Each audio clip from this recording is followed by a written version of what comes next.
Hello there and a warm welcome to you. Welcome to Joy News Today with me, Noella Karanyali. Now, this is Joy News, your most credible news source. And coming up in the next 60 minutes, family of 6, including a 3-month-old baby, perished in the fire outbreak at a Chuma Minshia in the Ashanti region. Also, commercial road contractors unhappy with government's proposed 1 billion Ghana cedis payment to its members for work done since 2017. There's more from them as President Mahama cut sword for the start of a number of road constructions.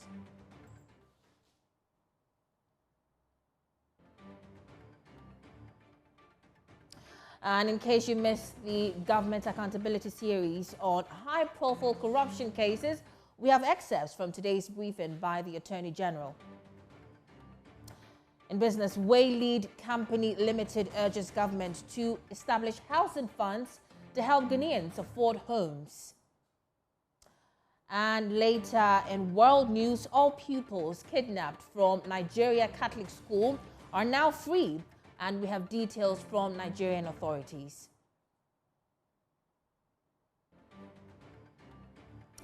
This is Joy News, independent, credible, and of course, we've got details coming right up.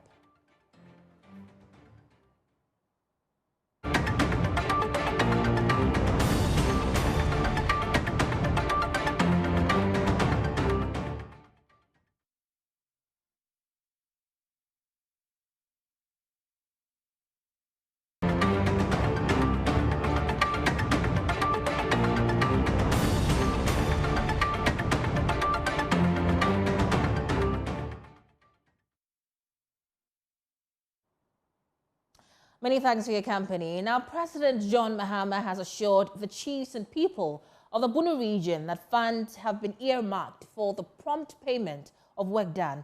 Now, he noted that only lazy contractors will experience delayed payment. Speaking ahead of the sword cutting of the Big Push Road project in Sunyani, the president also assured that other roads left out will be captured in the next phase of the initiative. Precious Semevo has more. President John Dramani Mahama began the weekend with the inspection of the Aguna Nkwanta Road project in the Western region. He said he has instructed Finance Minister Dr. Kesiya Latofolson to release more than $70 million owed the Justmore Construction Company since 2024. All the contractors who were working before we came on projects that were awarded by the previous government, I've asked all of them to continue, and we're paying them so that they will continue those works. But we packaged new contracts under the Big Push. And what we did was we took some of the projects that were awarded by the previous government and put them on the Big Push so that their financing would be fast-tracked and they'll be able to complete them properly.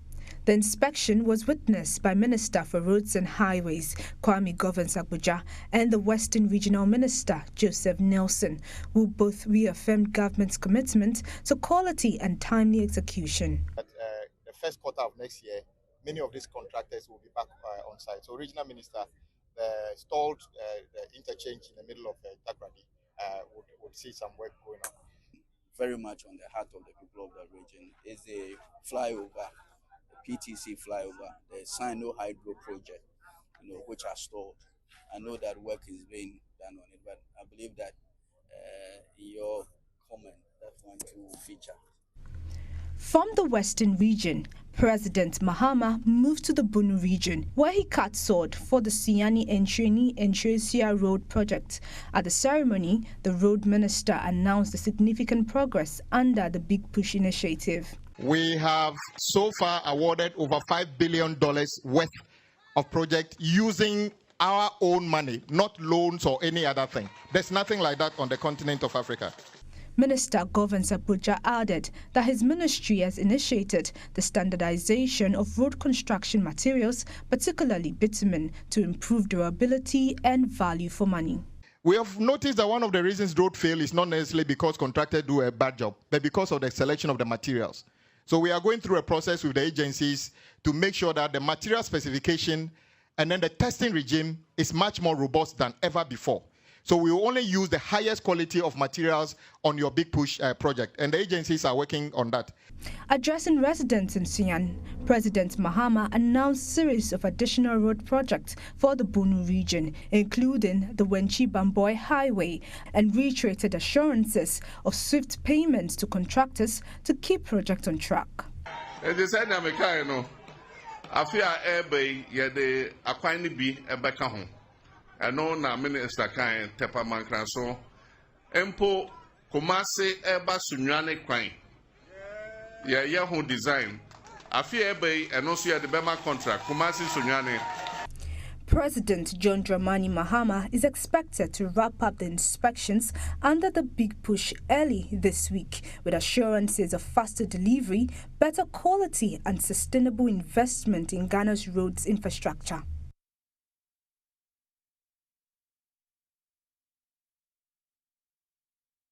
Meanwhile, the president of the Ghana Chamber of Construction's Industry, Emmanuel Cherry, says the government's proposed release of 1 billion Ghana cedis to road contractors is grossly insufficient and unlikely to significantly ease the financial hardship confronting the sector. Let's go live and speak with the president of the Ghana Chamber of Construction Industry, Emmanuel Cherry, for more. We're grateful for your time here, sir. Why did you say this allocation is inadequate?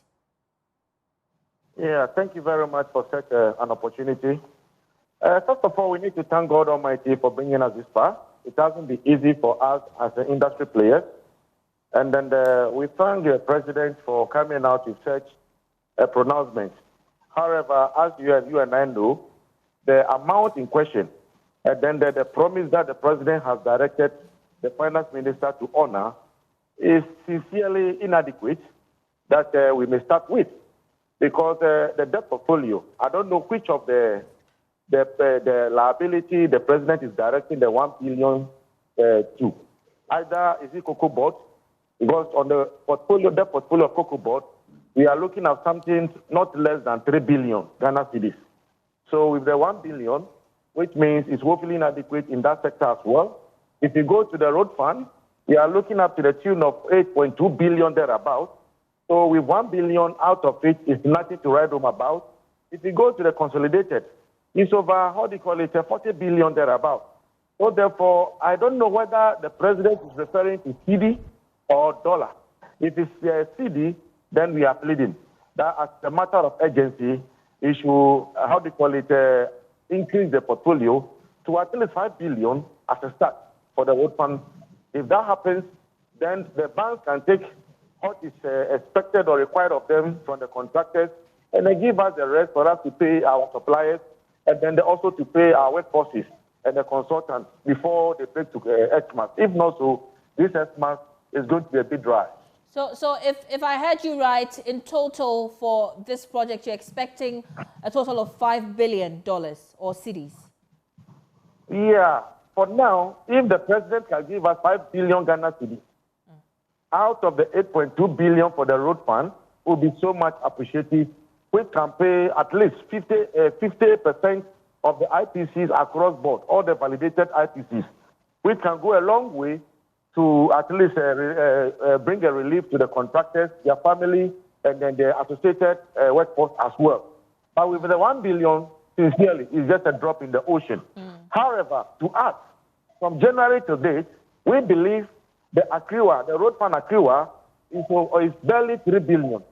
So if 3 billion is accrued within the account, and then the road fund management board has been inaugurated, all we are expecting that is they will do the needful by disbursing that money. So if the president is directing the finance minister to top up, then that is a plus. However, we are pleading that the least payment for now should be 5 billion to the road fund, so that the Cocoa Board also at least they should make some 2 billion available, and the consolidated fund also some 10 billion available immediately, today, tomorrow, so that at least the construction industry players, you see, associated workforce, at least can have some type of relief, and then to go home smiling a little bit. Not that complete, but at least it's better than none. And obviously, this issue is of great concern to you. But how would you say has the situation affected your members since 2017? You see, let's be sincere here. Somewhere July, the president came out and made a public pronouncement that is going to pay contractors before the end of July. And then we all applauded that directive. As we speak, we are still hoping. Some few payments have been made on the ticket of consolidated fund, but the larger one is still in arrears as we speak now. So now that he has come out with 1 billion, I'm doubting whether it's 1 billion cedis or $1 billion dollars. If it's dollars, then it's a good news. But if it's cedis, it's even good news, but it's hopefully inadequate, which will not do anything at all to us.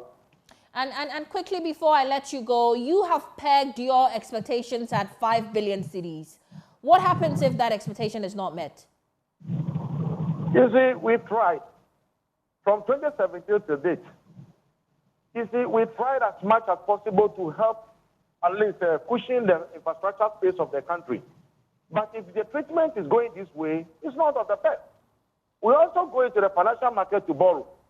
And then credit other facilities to make sure that we have been able to put concrete and mortar together to make sure that the infrastructure development edifices within the country is seeing the light of day, which we are trying as much as possible. So therefore, if you are being treated this way, it's just a slap at the back, which must not be the best. So therefore, we are only pleading that the 5 billion is a good call. As a father to us, we are only pleading that out of 8.2 billion, you should make some 5 billion cedis available. I'm not sure you've answered my question. I'm asking that if your expectations of getting 5 billion cedis from government is not met, what are you going to do? Oh, it will affect you, Stephen, interview me here as we speak today. It will affect the financial sector. It will affect the service sector. It will affect the manufacturing sector. It will affect all the sectors within the economy. So therefore, because if a contractor gets money, it distributes across all boards. So therefore, if a contractor gets money, he goes and purchases items for the manufacturing sector or take credit and then pay back. So those who have been credited, they are expecting money so that they can pay back. If they pay back, the manufacturing sector definitely will not come to the media to play an advert for you also to get some money to run your media houses. Same applies to the financial sector. They come and play adverts on your media to get some publicity to do business.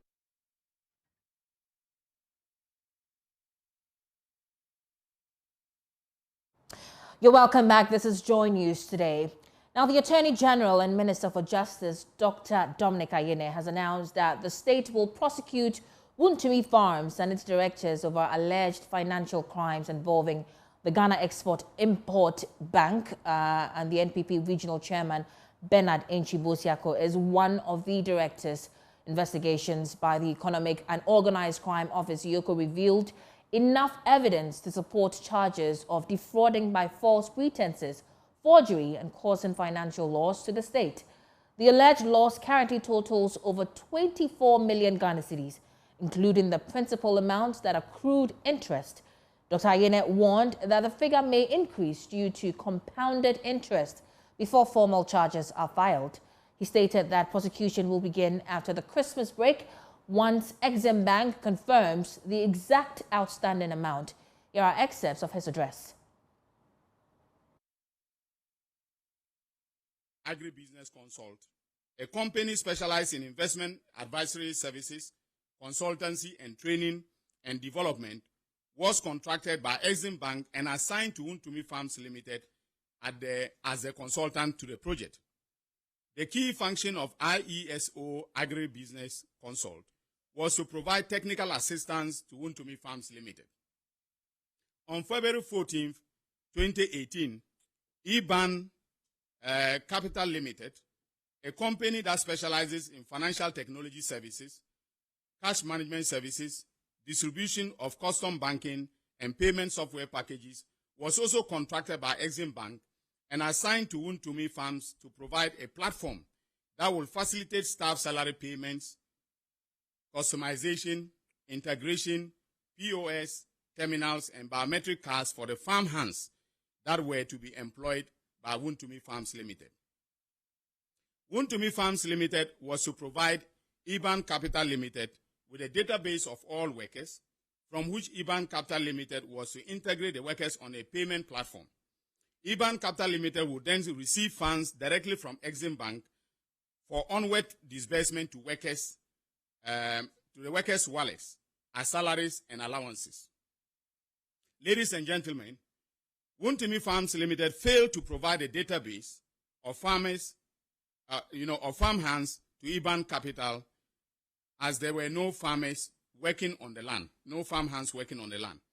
According to witnesses, Chairman Wontumi, as CEO of Wontumi Farms Limited, insisted and put pressure on Exim Capital and Exim Bank to transfer the 400,000 meant for the workers to Wontumi Farms Limited on the basis that the youth who were involved in Galamsey were not used to complex electronic payment systems and wanted to be paid in cash.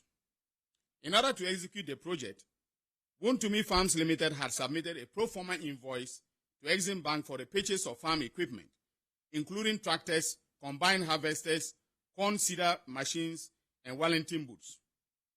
The invoice was submitted on December 15, 2017 as part of the loan application process. Subsequently, Exim Bank demanded proof that the equipment has been purchased. On March 18, 2018, Chairman Wontumi submitted a receipt from a company known as Kasama Enterprise for the purchase of the equipment in the sum of 4 million Ghana cedis. However, and this is where it gets interesting, the equipment purchase, as shown on the receipt, included bulldozers and excavators. Our investigations established that Chairman Wontumi had approached Kasama Enterprise, an industrial equipment dealer, and obtained an invoice with a promise to return to purchase the said equipment. He never went back to purchase the equipment. Instead, and this is where the criminal enterprise began, he forged the invoice he obtained from Kasama Enterprise by removing the word invoice and replacing it with receipt. This forged receipt was then submitted to Exim Bank as proof that he had purchased the equipment after the disbursement of the loan facility. The owner of Kasama Enterprise confirmed to investigators of the Economic and Organized Crime Office that the only document he issued to Wontumi Farms Limited through Chairman Wontumi was a pro forma invoice and not a receipt. He stated that after he issued the invoice, he never heard from Chairman Wontumi again, despite repeated follow-up calls. The forged receipt submitted to Exim Bank suggested that Kasama Enterprise acknowledged receipt of the sum of 4 million Ghana cedis for the purchase of earth-moving machines and farming equipment. The so-called receipt had on it, and ladies and gentlemen of the press, this is what gave him away, 50 days to supply and 1 year guarantee and service. Now, I hope you understand what this means. That when you receive a pro forma invoice, okay, pro forma means that you've taken it with the intention of purchasing. And so they will give you a timeline, okay, within which the supplier will supply you the equipment. And then also, if there are any services or guarantee terms, they will be indicated on the pro forma invoice. But Chairman Wontumi, as I said, took out invoice and replaced it with receipt to deceive Exim Bank that he had actually purchased the equipment. Investigations established that Chairman Wontumi did not purchase any equipment, and as such could not register any equipment in the joint names of Exim Bank and Wontumi Farms Limited as per the loan conditions, even though funds were disbursed to him to that effect. That all the equipment he claimed he purchased could not be traced. Investigations established that though Chairman Wontumi submitted the forged receipt to Exim Bank, he stated during interrogation that he purchased second-hand brand new, whatever that means, second-hand brand new equipment, and that the receipts of all the purchases, including the documents on the equipment. Now, a 3-month-old baby and 5 others were burnt to death at a Chimameshia in the Ashanti region. 6 females, including a 3-month-old, were burnt in the area. and the fire, which started at dawn on Monday, trapped the family in your apartment, leading to their death. JoyNews' Nanayao Jima joins us live with further details on this sad incident. And I thank so much for joining us. But tell us more about the identities of these deceased persons. Now, of one family, but unfortunately, police are yet to give us the names of the individuals who were involved. But what we know is that a 3-month-old baby is among the 6 persons who died in this inferno. So they live in Achumamensia, as you said earlier, and early this morning at dawn, the information is that a fire started in their room, and this fire consumed all of the 6 people who lived in that particular apartment. Others who live within the same compound, they are safe. Unfortunately, they've also lost their homes and their belongings. According to these eyewitnesses, or the people who live within the compound, they noticed the inferno. They came out to try help the family break out of the room in which they were trapped. But unfortunately, the fire was raging so much that they were not successful. And this led to the demise of the 6 people that we are reporting now, including a 3-month-old baby. Not too long ago, the Ghana National Fire Service, at the time I was leaving the scene, were still in there. They've commenced investigations into what actually caused the inferno, which consumed the 6 persons. The information is that they've called for reinforcement from the regional headquarters. So there are more experts on their way to come help the municipal fire officers try to investigate and find out what exactly is happening in there. Also, the fire service say that the regional commander himself is very interested, and he's also going to the grounds to try in efforts to find out what exactly caused the inferno. The Ghana Police Service have been on the ground, and NADMO have assured that they will do everything possible to ensure that the people who have been displaced by the inferno get a temporary place where they can live until they are able to rebuild their homes. So far, the municipal chief executive has also been to the grounds, and he has expressed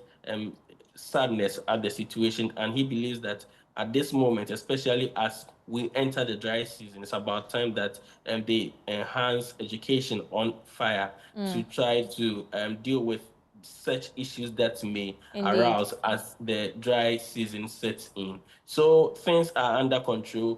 People within Achumamensia are not happy. They are very sad by the situation. A lot of people coming into the homes of these people to weep and also commiserate with the families of the bereaved persons. Indeed, this is a really sad story, Nanayao. But describe to me the nature of this apartment the fire engulfed.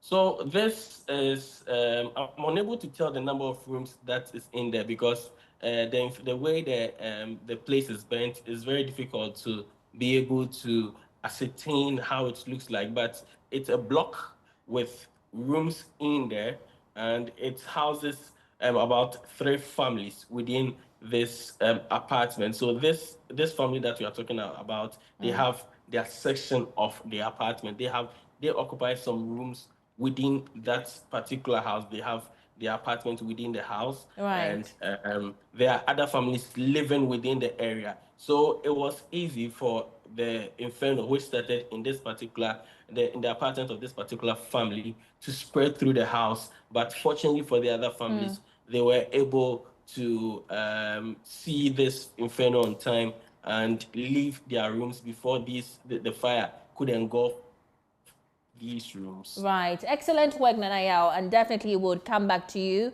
for more details in our subsequent bulletin. But earlier on Joy News Desk, we did speak to DO2 Desmond of the Fire Service, and he's been sharing more details about the story with us. The need for the Ghana National Fire Service to be resourced in terms of putting up adequate fire stations closer to the community. If you check this particular incident, the station that responded to this fire is from Inkaria, And ordinarily, it will take them 30 minutes to move from Ontario to Abuapa Menchia just to be able to handle this situation. But as an emergency vehicle, they use 22 minutes, and by which time a lot of things are gotten out of hand when they got to the fire state.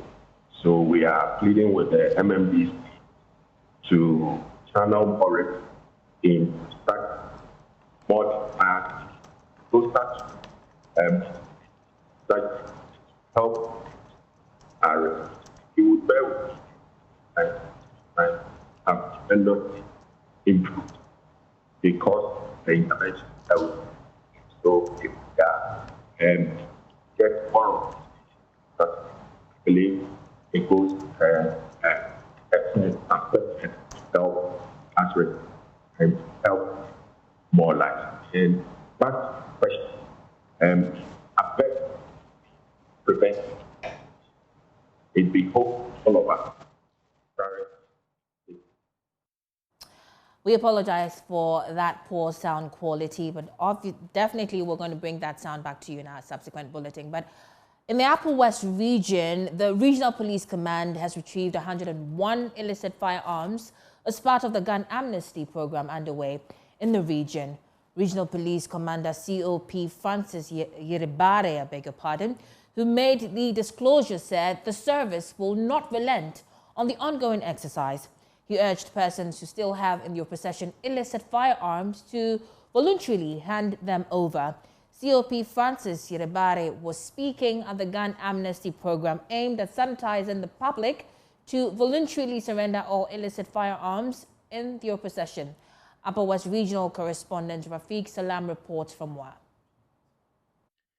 The press conference held by the Executive Secretary of the Small Arms Commission, Dr. Adam Alasambona, came on the heels of a similar one held by the Upper West Region Minister Charles Wongo Pozun almost 2 months ago on gun amnesty, aimed at sensitizing the public on the need to comply and hand over voluntarily all illicit guns.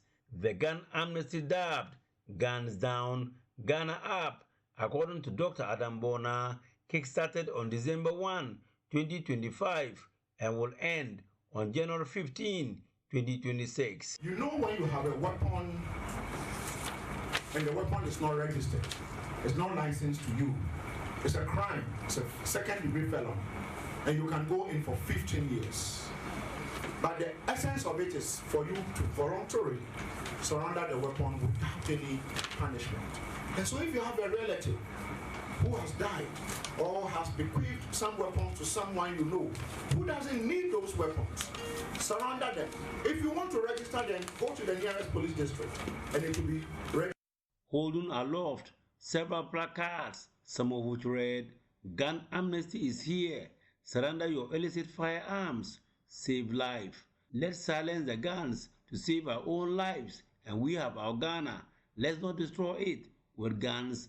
Guns down, Ghana up."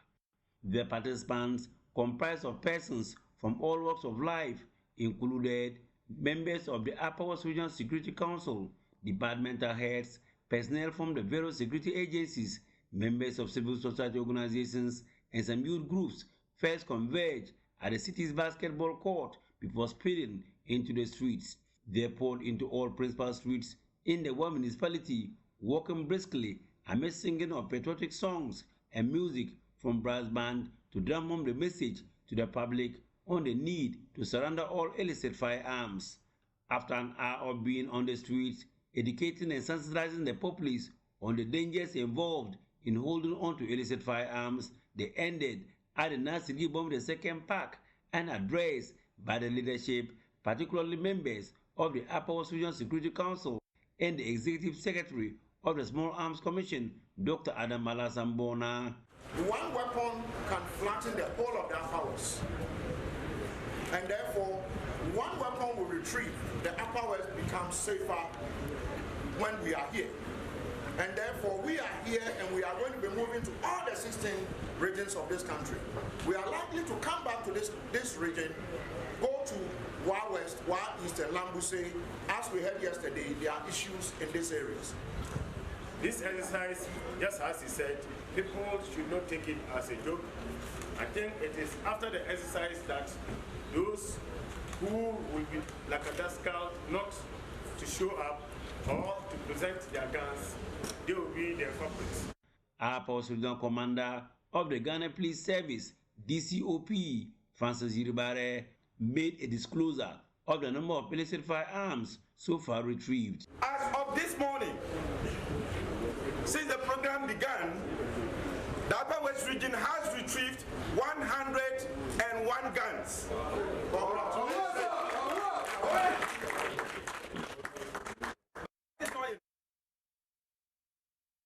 You're still watching Joy News Today with me, Noella Kareniali. We take a breather here. We're back with business.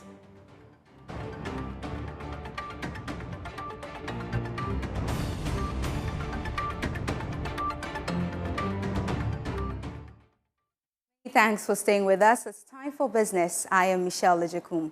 And now to our stories. The Crops Research Institute, CRI, under the Council for Scientific and Industrial Research, is partnering with the Harnessing Agricultural Productivity and Prosperity for Youth, HAPPY program, to increase production of locally developed soybean.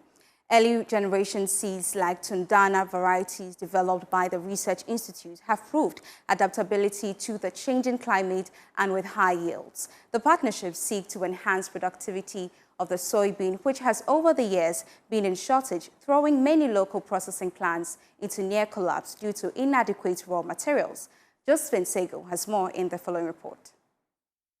Head of the Legumes and Oilseeds Improvement Division at CRI, Dr. Sylvester Addy, highlighted the collaborative nature of the work with the HAPPY program. The Crops Research Institute, partnering the HAPPY program, is seeking to assist in the production of early generation seeds so that the farmers, who are the youth, can adopt these certified seeds, grow them, and receive higher yields, and then thereby receive profit to have prosperity in their lives. According to Dr. Addy, this approach supports government's job creation goals while strengthening the soybean value chain to drive long-term agricultural transformation. The initiative focused on early generation soybean seed production and showcased CRI's partnership with the HAPPY program, which aligns with the Feed Ghana program to increase certified seed use, raise productivity, and create sustainable livelihoods, especially for young farmers.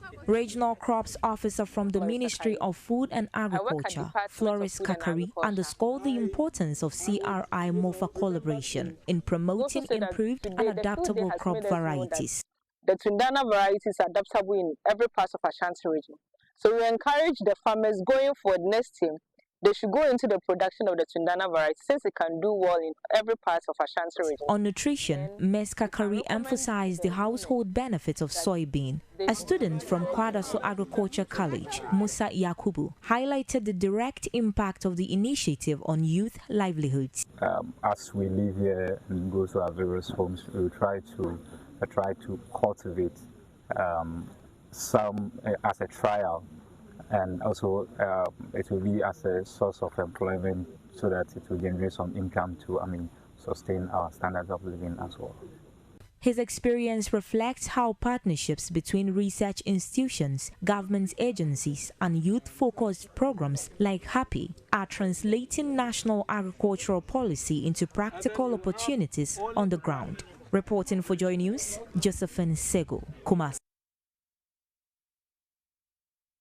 Also, the inaugural Bono Chimping Trade Fair in Techiman has been declared a resounding triumph, with vendors reporting unprecedented sales and forging valuable new partnerships.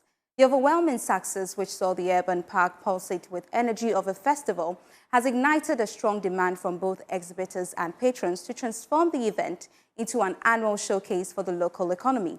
Anas Sabit has more. We often hear about the challenges facing local businesses and artisans: high costs, competition from imports, and simply reaching the right customers. But this past week in Techiman, a different story was being written one of record sales, new partnerships, and a community celebrating its own ingenuity. This wasn't just a market, this was a festival of commerce. The inaugural Wontumi Trade Fair, part of a week-long youth festival, transformed the urban park into a vibrant hub where the line between business and celebration blurred. The mission was simple: connect local makers directly with consumers. The result? A resounding success. Exhibitors reported selling out of stock, often at prices beneficial to both buyer and seller, proving that value doesn't always have to come with a premium price tag. Wontumi Youth Festival, it's been a major program. It is an indigenous program. This is the first edition, and for me, it's been excellent, because looking at the numbers we have around, we've been able to introduce our product to many people. You know, a lot of people have trooped in, especially in the morning. You should have seen the numbers here.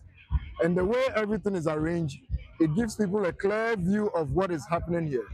And you know, people come to you freely and ask you questions. I think it's marvelous. It's really helping us, the business people. And it wasn't just about immediate sales. The fair became a networking goldmine, fostering connections that will last long after the tents come down. Now, Waylead Company Ghana Limited, a leading real estate developer, is calling for the establishment of housing financing mechanisms to make home ownership more accessible to Ghanaians. Now, the appeal follows the 2024 revised housing profile, which indicates that only 1% of Ghanaians can afford decent homes. The call was made at the company's 2025 end-of-year gathering. Managing Director of Waylead Limited, Keegan Wang, says the establishment of a dedicated housing fund is critical to helping ordinary Ghanaians own homes, as current market conditions place property ownership beyond the reach of most income earners. The Managing Director further highlights challenges confronting the real estate industry, which affect both developers and prospective homeowners. More in a subsequent bulletin. Sports is up next.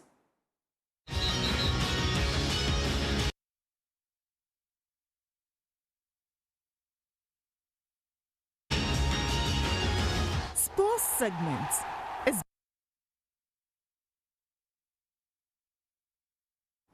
we bring you sports now on JoyNews Today with me, Muftao Nabila Abdullah. The former Minister for Sports, Mustafa Yusuf, says that government should not rely on getting money from athletes to fund sports development.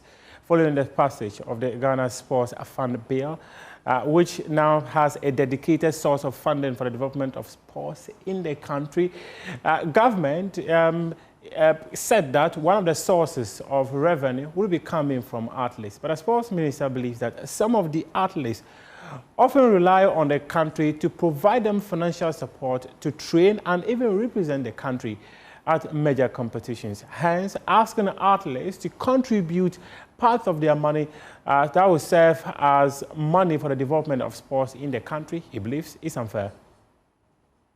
To even have equipment, not to talk of even facilities.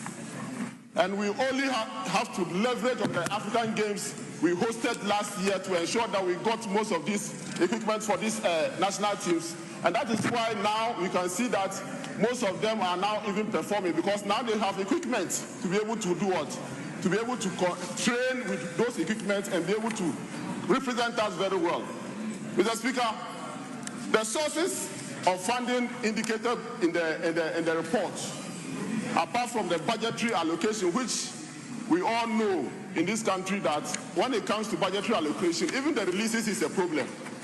The most reliable one that I can say is the sports lotteries, and I want to appeal to the minister to ensure that they work very well with he works very well with the National Sports Lotteries Authority, so that the establishments, they find an innovative way of making sure that there is a lot of proceeds that will be coming through that channel. Aside that, you can't rely on the players' proceeds. You can't, because like Honorable Jerry Ahmed said, most of these international athletes in the various countries, still rely on Ghana, even for them for their preparation. They still will write or call you, even when they are professional, for Ghana to sponsor them to be able to come, because some of them are students whilst representing us. So it's very difficult. Apart from the footballers, the rest is very difficult to get money. With these viewers, Mr. Speaker, I want to support this initiative and wish my successor very well in the process of getting this sports fund come into fruition. Thank you.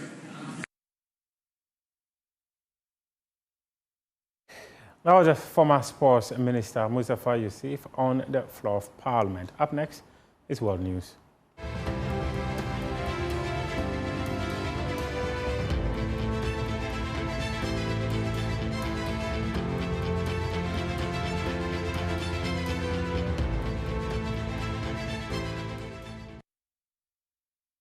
And in world news, Nigerian authorities say they have secured the release of the remaining 130 school children and teachers kidnapped from a Catholic boarding school in the country's central Niger state. Now, Nigeria's federal government described the latest release as a moment of triumph and relief after one of the country's worst mass kidnappings. More than 250 children and staff were abducted from St. Mary's Catholic School in Papiri on 21st November. Earlier this month, about 100 of the children were released. The authorities confirmed the rescue of the remaining 130 children and staff in a statement saying, quote, "Not a single pupil is left in captivity," end of quote. We've got Showbiz coming right up. Stay with us.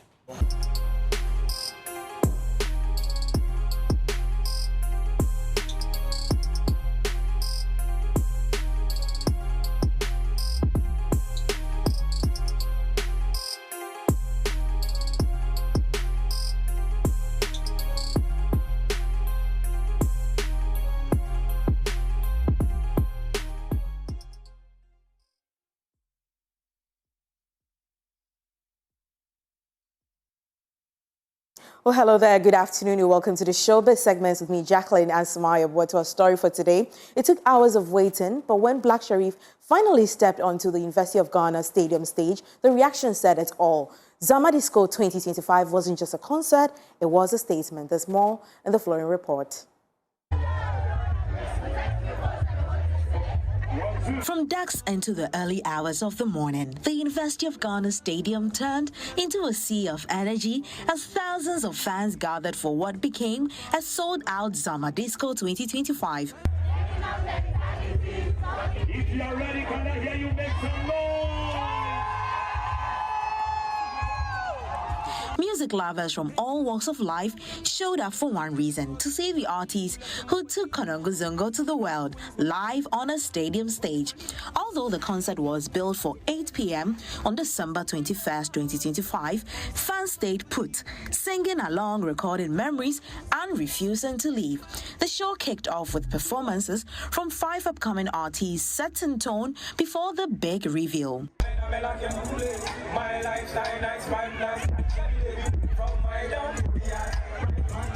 Then came the moment everyone had been waiting for. Just after midnight, Black Sharif stepped on stage to a thunderous applause, delivering hit after hit and reminding fans why his story continues to resonate across borders.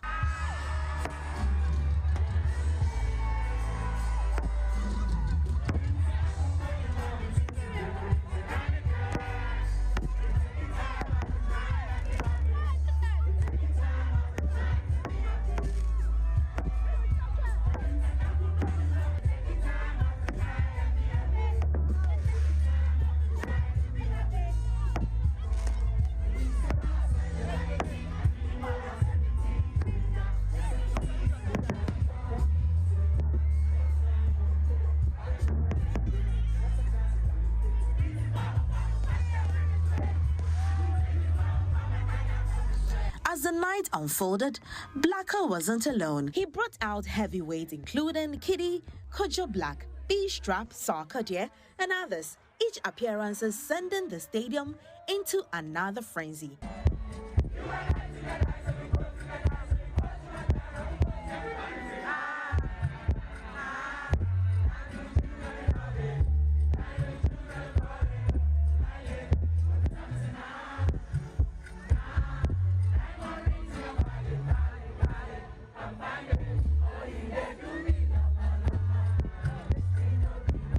Beyond the music, the night marked a major milestone. Zama Disco 2025 was the first time Black Sharif took his annual concert to a stadium stage, a clear statement of how far his journey and his fan base has grown. From Konongo to a sold-out stadium in Accra, Zama Disco 2025 wasn't just a concert, it was a moment. And if this is what Black Sharif can do on his first stadium run, one thing is clear: this is only the beginning. For Joy News, I'm Jacqueline Ansama Yeboah.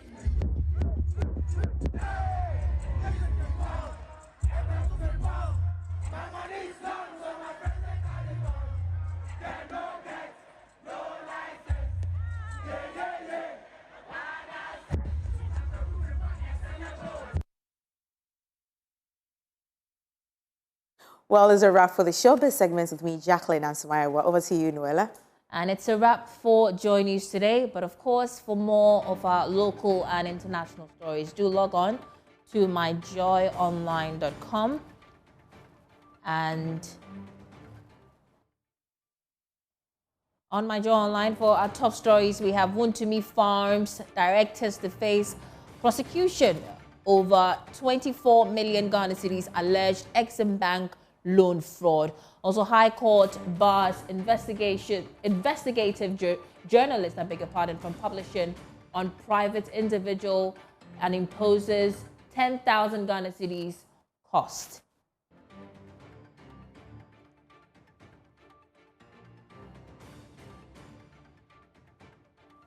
All right, so that's it for Joy News Today. I'm Noella Karen Iyali and Ansama Yeboah.